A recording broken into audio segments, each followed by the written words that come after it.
It's Thanksgiving week, and Donald Trump has pardoned a turkey. Hear PETA President Ingrid Newkirk's reaction, her Thanksgiving message, and some thoughts on the day after, why Fur-Free Friday should be on everyone's minds. Ingrid joins me next on the PETA Podcast.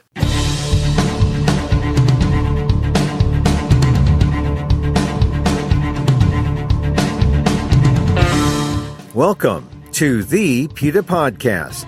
I'm Emil Guillermo, your host for this behind-the-scenes look at PETA, the largest animal rights organization in the world. Here we talk to the key players at PETA and the movement and ask them about how animal rights change their lives and how they stay motivated to make the world a better place for the animals. On today's episode, PETA President Ingrid Newkirk on another president's pardoning of a turkey and why you should just skip the turkey talk as always. But beyond the Thanksgiving meal, Ingrid has a message about the next day, which PETA has traditionally called Fur-Free Friday. Don't forget, don't buy fur. What the animal has on his or her back belongs to them. It's their skin, it's their wool, it's their feathers, it's their down. And don't steal. If you tell your children do not steal, do not kill, then don't just throw that out the window when you go shopping for the holidays. And so our message is, don't wear fur, don't buy fur, but please just leave the animals out of the equation. Ingrid talks about the progress with yet another major fashion house banning fur, but there's still a few companies that heat up their cold weather sales on the fur of innocent animals. Ingrid says what you can do about it next on the PETA Podcast. But first, thanks again for joining us here at the PETA Podcast. Please share a link with your friends. Let them know that the animals have a voice on the PETA Podcast. And keep binging. There's lots to listen to on the PETA Podcast. In our 40-something episodes, this is only the third time we've had PETA President and co-founder Ingrid Newkirk on the show. Hear her talk about the time she was ungoogled by Google. One of my favorite episodes, PETA's Chief Counsel, Jeff Kerr, on the link between civil rights and animal rights. And if you think vivisection is the place in the stadium where all the cool kids sit, listen to episode 11 and 9 to help you understand the cruelty in vivisection. Today's episode is also about fur. Hear how PETA's Naked Fur campaign started in episode 15. Hear about mohair in episode 30 and why wool is a fabric of pain in episode 37. Remember, if you're on Apple Podcasts, don't forget to rate and review the show. It helps the algorithm know that PETA has a podcast on the issues important to you. Now, if you really want to help the animals, you can always hit the Donate Now button at PETA.org. And if you're high-tech and have Amazon's Alexa, it's as easy as saying, Alexa, donate to PETA. And now to our episode. Ingrid Newkirk is the president and co-founder of PETA. We talk about Trump's pardon of a turkey this week and a Thanksgiving message. But it's also time for shopping in colder weather. Ingrid reminds why PETA has a Fur-Free Friday. And this year it comes with a nice boost. Fashion designer Jean Paul Gaultier is the latest to ban fur.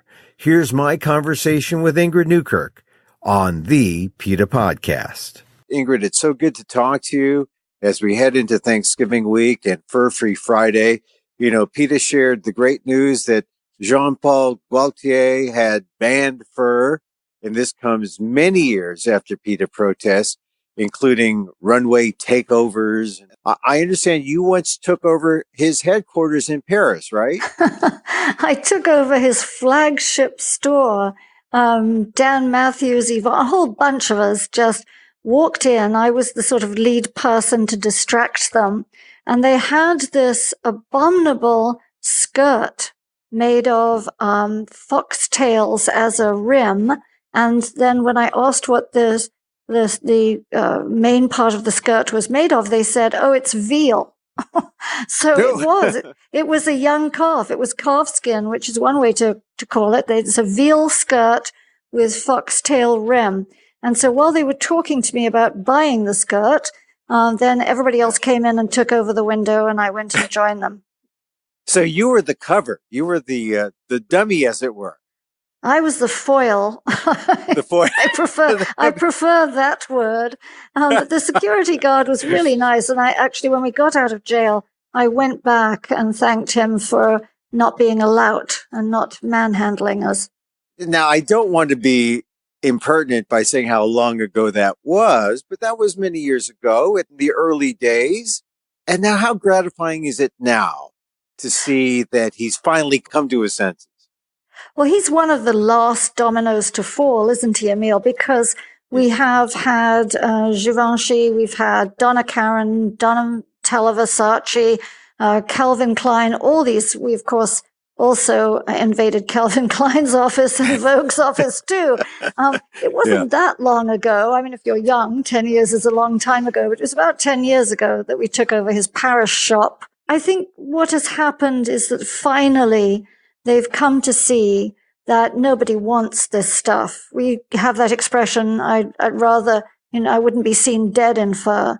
And I think that really resonates, especially with youth now, is they don't want it. And it's not only fur, but it's leather too. We're coming into the cold weather now. People are thinking about how to get warm. Does fur enter into anyone's minds except maybe people who see fur as luxurious and, in the old traditional sense? I think you hit it on the head there. It is the old traditional sense. And I never give a hard time to an old person who's on the street wearing a fur that they bought years and years ago. And that's just that then was the symbol of having arrived. Now fur is dirt cheap. They have to disguise it. People are constantly finding that little bits of what I call tat, a pom-pom that's marked as faux fur is actually a real animal's fur. So they're having to disguise it. They've had to reduce the price of it. People just don't want it. It's déclassé. And what we're doing, of course, is giving away all these furs that have poured into the PETA office from people who've had a change of heart to homeless shelters because those people really haven't got a choice. Well, now fur could be seen as a symbol of compassion if you're giving it to the homeless people who really need it, like you said. Yes, and of course we also use it in school displays.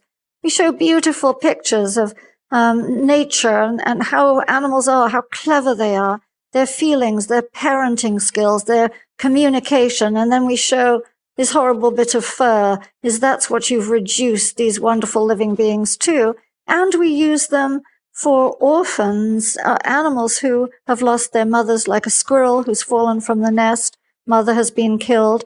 That can make a nice little comforting place for them. So you can't bring the animals back, but you can do certain things with the discarded furs, and that's what we do. All right. So now, once again, the significance of the Gaultier victory, since he's sort of like one of the last to fall, what do you see as the significance? I mean, have we turned the corner? Have we really, is it too soon to declare total victory? Well, one of the things that is atrocious to me is the amount of fur you see on Canada Goose jackets. People have this little rim of fur around the hood. Not that the jacket itself is good because it's made from goose down, and we have video that shows how appallingly the geese are treated, crammed into these crates and discarded if they get sick and so on. It's absolutely awful. But that little bit of fur comes from coyotes who have their legs caught in a steel trap. And I will stop anyone on the street that I see, and I ask everyone to do this, and just ask them, did you realize, and please take that fur off, and anyone else, please don't buy a Canada Goose jacket. They are the holdouts because they've built their reputation on goose down and coyote fur coats. That's their whole shtick.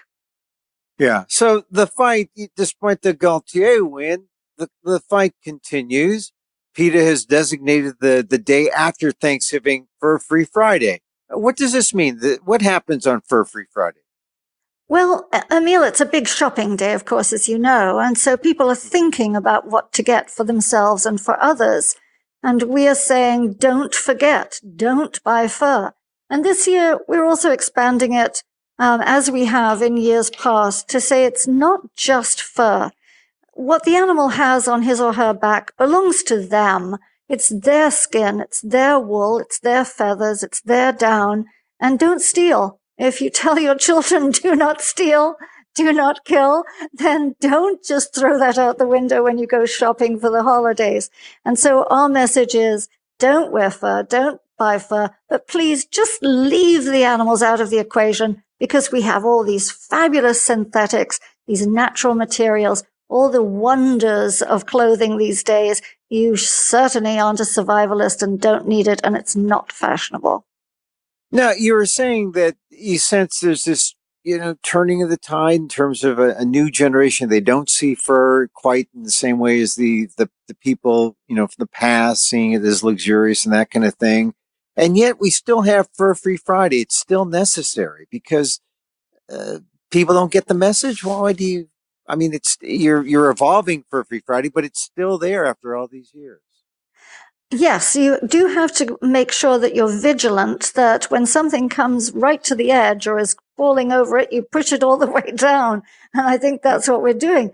But with this, for example, in London, for the big fashion week that's just gone by a couple of months ago, the organizers were saying to people for the first time ever, whatever you do, don't put fur on the runway. Don't even arrive wearing just a smidgen of fur, because there'll be protesters. And of course, when they got there, our signs all said, don't wear leather, because we know we had won the fur battle for that one. And that's happening more and more. And I know just a few minutes ago, you mentioned Canada goose and how PETA is still focused on Canada goose and its use of coyote fur on some of its coats. Why do you think Canada goose is so far behind the times? And what do you think people can do about it? Well, one of the things is that young people seem to think that it's faux fur, and they also don't really examine what's inside the jacket. It's become a little bit of a hot coat to be seen about town in. And so we ask people to really look at the video, look at the pictures. I mean, a coyote is a dog. If you look at a dog whose paw is being torn apart because it's clamped into this steel vice grip, and you see the fear in that animal's eyes, you won't buy. So we've got cards people can hand to other people and leave places. We ask people, especially talk to students and to young people who have not even had fur in their sights, because they just don't even think of it anymore as being an issue, because they'd never be seen dead in a fur coat.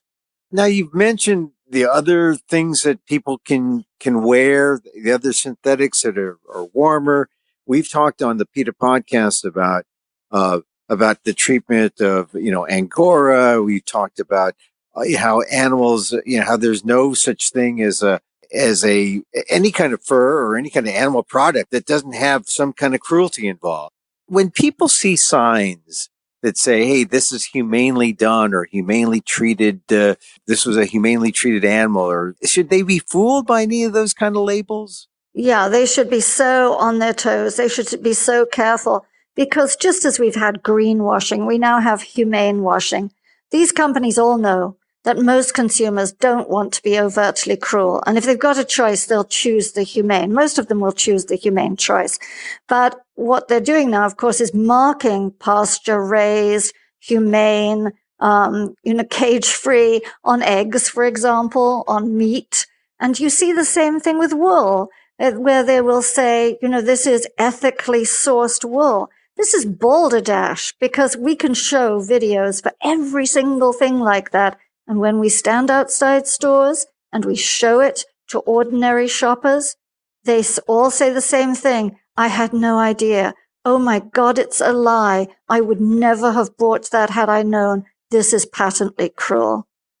Yeah, and it's all really just marketing. And I know that I just got a catalog that was heralding the virtues of bison hair mixed in with, some kind of polyester, and that this is going to keep you warm. And it was, we're going to, the bison, we recycled this bison hair. It was going to be thrown away, but there had to be some cruelty involved in taking of that bison hair, I imagine. Well, you imagine that the bison probably isn't roaming the Grand Prairie anymore. They probably were strung up by a leg and had their throats slit, and there are bison steaks somewhere. So I ask everybody, be suspicious. If there's an animal part of something, whether it's hair or it's horns or it's whatever it is, even gelatin, you know that animal didn't voluntarily give that up, that there was a process going on whereby lanolin or placenta or whatever is in even face cream, that these things were forcibly taken from animals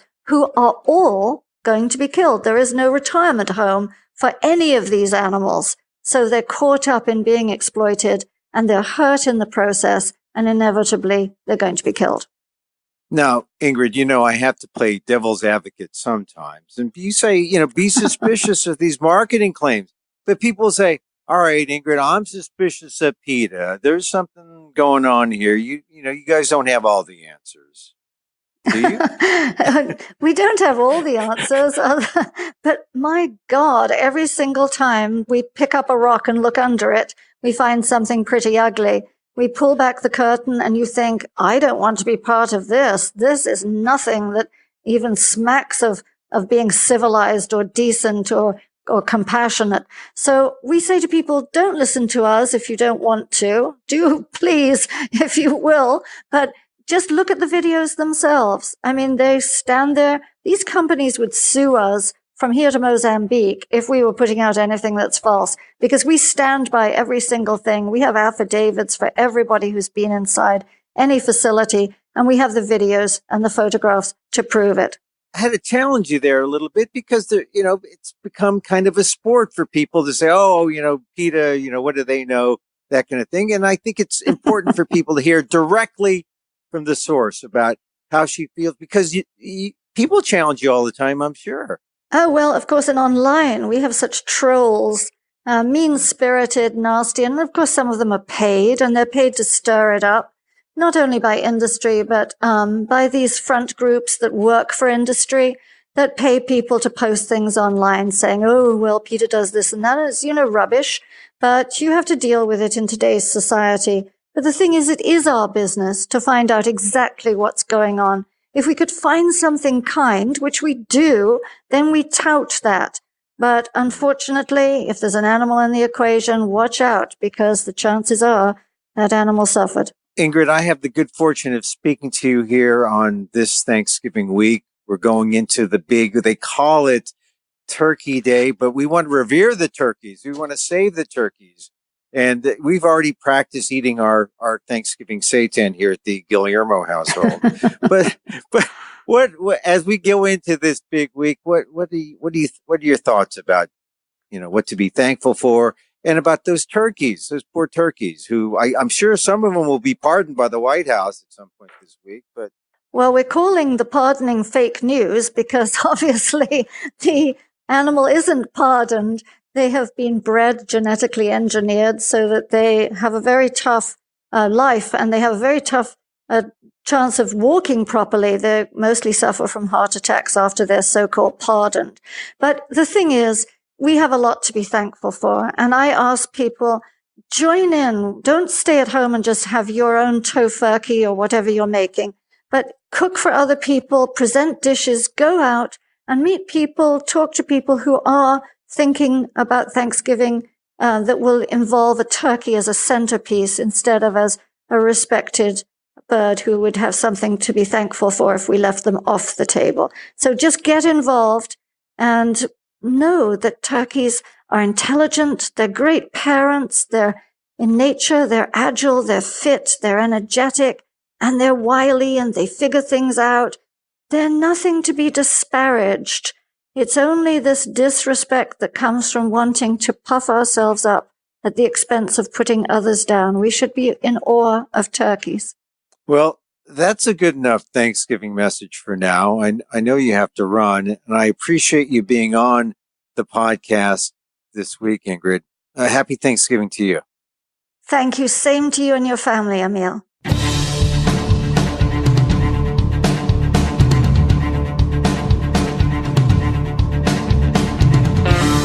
Ingrid Newkirk, president of PETA. For more turkey news, go to PETA.org. To see a spoof on Amazon's Alexa, how Alexa has developed a skill to help home chefs cook their turkeys, a link is on our show notes. It's a funny video. Find out more about turkey alternatives by going to PETA.org. And for Fur Free Friday, find out more about Jean Paul Gaultier's banning of fur and why fur's warmth isn't cool. Go to PETA.org. Click on the links in the show notes.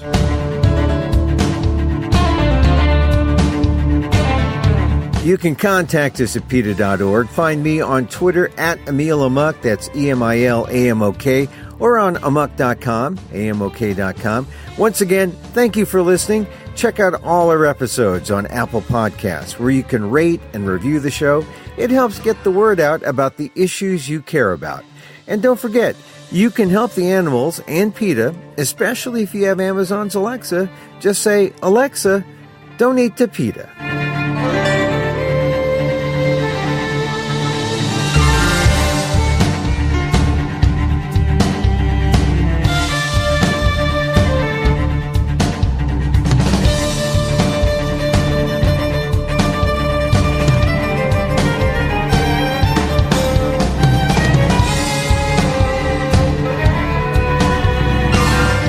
Our music is provided by Carbon Works. Check them out on YouTube.